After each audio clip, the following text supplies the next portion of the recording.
Gimana nih kabarnya anak-anak? Baik kan? Nah, kita kali ini akan mempelajari tentang Paikem. Apa sih Paikem itu? Sebelum mengawali kegiatan pembelajaran kali ini, marilah kita mulai dengan berdoa ya. Berdoa mulai.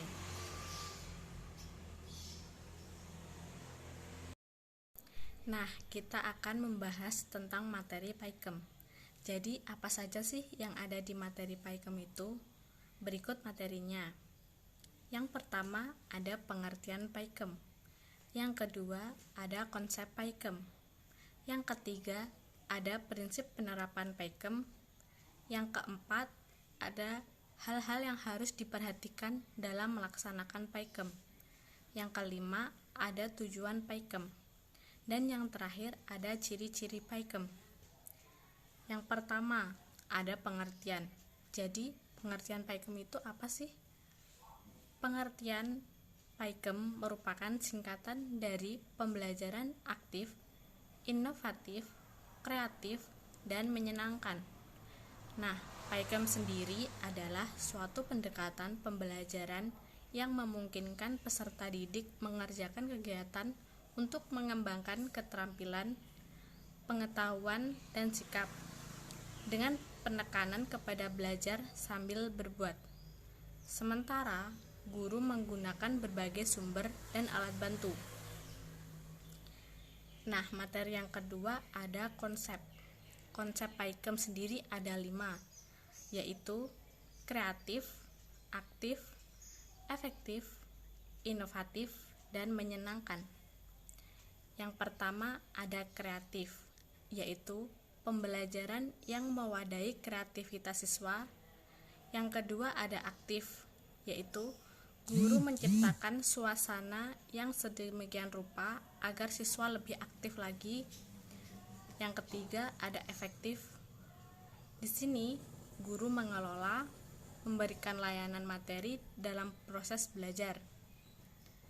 Yang keempat,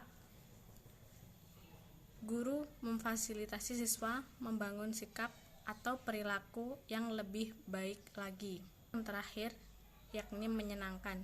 Di sini guru membuat suasana belajar yang menyenangkan agar siswa lebih semangat dan tidak mudah bosan.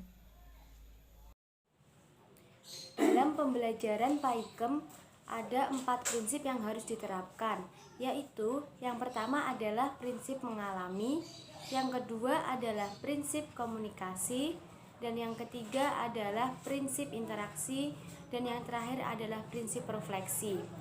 Yang pertama adalah prinsip mengalami. Peserta didik dalam proses pembelajaran harus mengalaminya baik secara fisik, mental maupun emosional. Yang kedua adalah komunikasi. Dalam pembelajaran pasti memungkinkan adanya komunikasi antara peserta didik dan pendidik. Untuk yang ketiga adalah prinsip interaksi. Di sini dalam interaksi terjadi beberapa interaksi, tidak hanya guru dengan siswa, namun mulai dari siswa dengan guru, guru dengan siswa, dan siswa dengan siswa. Dan yang terakhir adalah prinsip refleksi. Prinsip refleksi ini menuntut siswa untuk memikirkan kembali materi yang telah diajarkan tadi. Setelah prinsip-prinsip itu tadi, ada beberapa hal yang harus diperhatikan dalam melaksanakan pembelajaran Paikem. Yang pertama ialah harus mengetahui bagaimana sifat seorang anak. Kebanyakan sifat seorang anak itu ingin tahu, suka berimajinasi, suka bermain-main. Yang kedua adalah mengenal seorang anak secara perorangan. Maksudnya bagaimana? Jadi seorang guru itu sebaiknya mengenal anak itu lebih dekat. Yang ketiga ialah memanfaatkan perilaku anak dalam pengorganisasian belajar.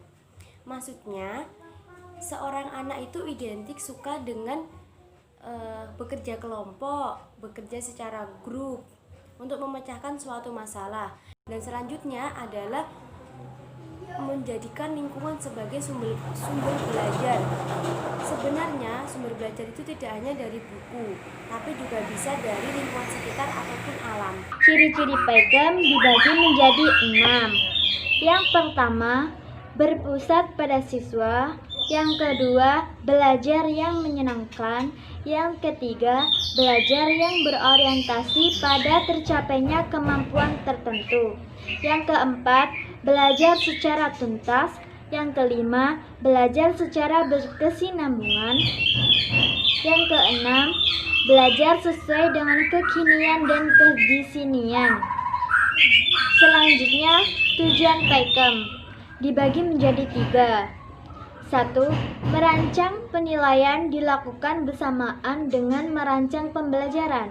Yang kedua, penilaian disesuaikan dengan pendekatan dalam metode yang dilaksanakan dalam pembelajaran. Ketiga, dalam pembelajaran dengan pendekatan model PAIKEM, penilaian dirancang sebagaimana dengan penilaian otentik.